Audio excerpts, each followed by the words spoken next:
it's Amy with Tire Supply Network. Today we are going to show you a step-by-step procedure on how to perform a proper tire repair. Furthermore, we will introduce you to all the products needed for a tire repair that are available on our website. First and foremost, the tire must be thoroughly inspected to identify whether or not a tire repair is possible. The angle of the injury can be determined by using a patch plug gauge. In this case, the injury is less than 25 degrees, so we will use a combination repair unit. Next, clean the inner liner of the tire with Rubber Prep Pre-Buff Buffing Solution. After applying the pre-buff cleaner, use a scraper to get rid of all contaminants.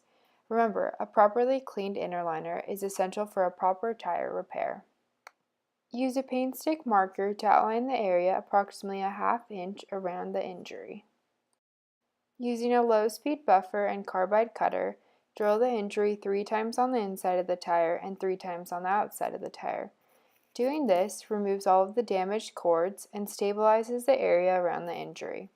Additional passes with the drill and cutter may be necessary. Buff the inner liner with a buffing wheel.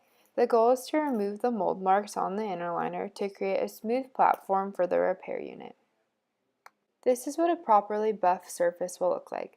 Don't forget to clean the buffed surface and remove any excess rubber dust with a fine brass brush so that no contaminants are put into the buffed inner liner.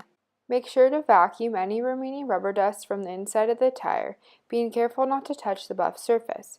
This removes any steel shavings or rubber dust. Apply vulcanizing cement to the injury with an awl.